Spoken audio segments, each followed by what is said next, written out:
आपके लिए लाए हैं CBP से रिलेटेड कुछ इम्पोर्टेंट क्वेश्चंस आगामी परीक्षा की तैयारी के लिए।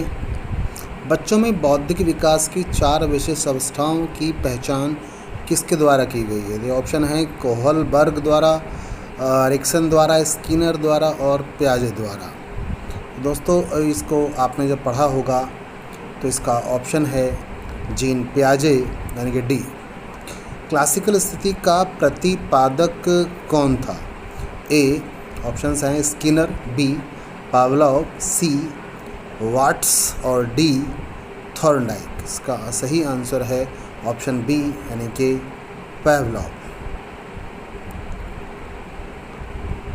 पियाजे के अनुसार निम्न में से कौन सी अवस्था है जिसमें बच्चा अमूर्त संकल्पनाओं के विषय में तार्किक चिंतन करना आरंभ करता है? ए मूर्त संक्रियात्मक अवस्था, बी औपचारिक संक्रियात्मक अवस्था, सी संवेदी प्रेरक अवस्था और डी पूर्व संक्रियात्मक अवस्था। इसका सही आंसर है ऑप्शन बी यानी कि औपचारिक संक्रियात्मक अवस्था।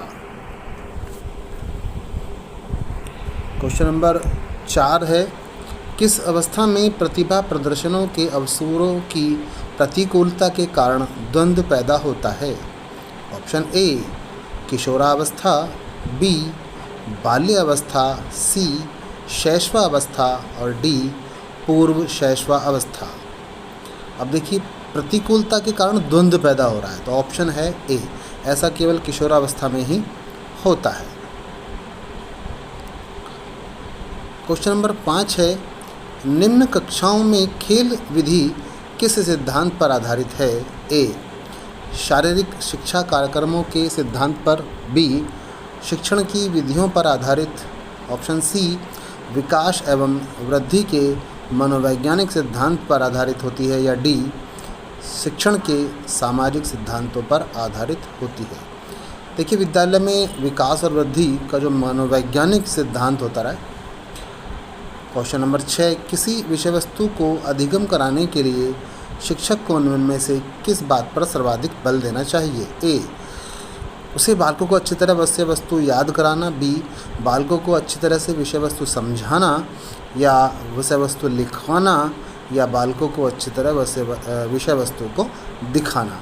लेकिन सबसे ज़्यादा समझने पर ज़्यादा जोर दिया जाता है, ऑप्शन है बी बालकों को अच्छी तरह विषय वस्तु समझाना। क्वेश्चन नंबर 7, वह कौन सी अवस्था है जब बच्चा तार्किक रूप से वस्तुओं व घटनाओं के विषय में चिंतन प्रारंभ करता है? ए संवेदी प्रेरक अवस्था, बी औपचारिक संक्रियात्मक अवस्था, सी पूर्व संक्रियात्मक अवस्था, डी मूर्त संक्रियात्मक अवस्था। ऑप्शन है, सही आंसर है ऑप्शन डी मूर्त संक्रियात्मक अवस्था में चिंतन आरंभ कर देता है बच्चा।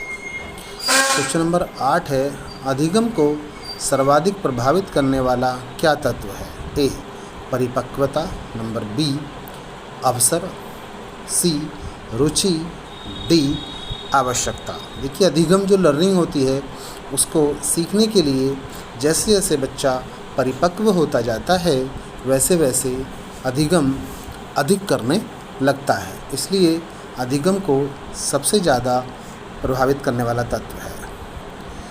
क्वेश्चन नंबर 9, निम्नलिखित में से क्या बच्चों के सृजनात्मकता के विकास में सहायक नहीं है? ऑप्शन ए खेल, बी भाषण, ऑप्शन सी कहानी लेखन, डी निर्माण संबंधी क्रियाएं। देखिए, सृजनात्मकता का विकास करना है तो खेल, भाषण और कहानी लेखन आवश्यक हैं, लेकिन निर्माण संबंधी क्रियाओं की इसमें आवश्यकता नहीं पड़ती है, तो आंसर हुआ डी।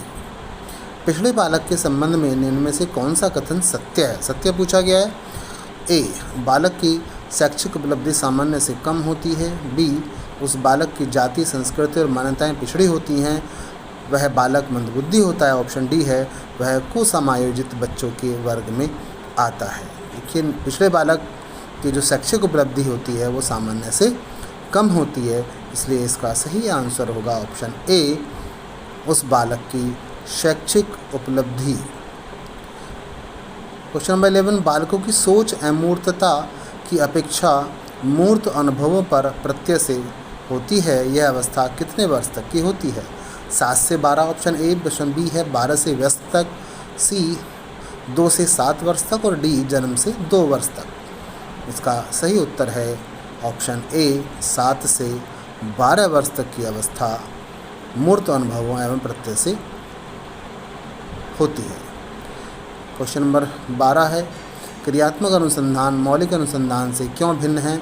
ऑप्शन ए क्योंकि इसका क्षेत्र व्यापक है, ऑप्शन बी क्योंकि इसका क्षेत्र सीमित है, ऑप्शन सी क्योंकि यह दीर्घकालिक प्रक्रिया है और ऑप्शन डी है उपर्युक्त सभी। देखिए क्रियात्मक अनुसंधान जो मौलिक अनुसंधान से जो भिन्न है वो अपने सीमित क्षेत्र के कारण है, इसलिए ऑप्शन बी इसका सही आंसर है।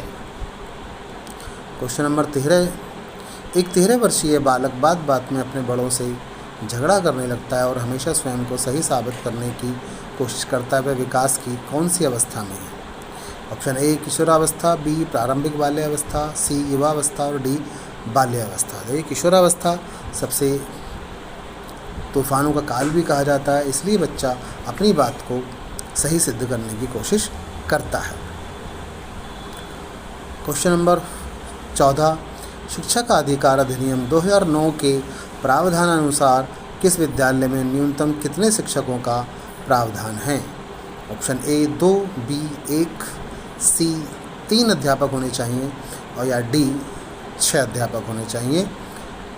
तो इसका सही आंसर है ऑप्शन बी कि अधिनियम 2009 के अनुसार कम से कम 1 शिक्षक विद्यालय में अवश्य होना चाहिए। क्वेश्चन नंबर 15 निम्नलिखित में से कौन सी पूर्व बाल्यावस्था की विशेषता नहीं है। ए दल में रहने की अवस्था, बी अनुकरण करने की अवस्था, सी करने की अवस्था या डी खेलने की अवस्था। तो बाल्यावस्था पूर्व बाल्यावस्था की अवस्था जो विशेषता है उसका ऑप्शन है डी, क्योंकि जो बच्चा छोटा होता है वो खेलने की अवस्था में नहीं होता है, इसलिए इसका आंसर होगा आंसर डी।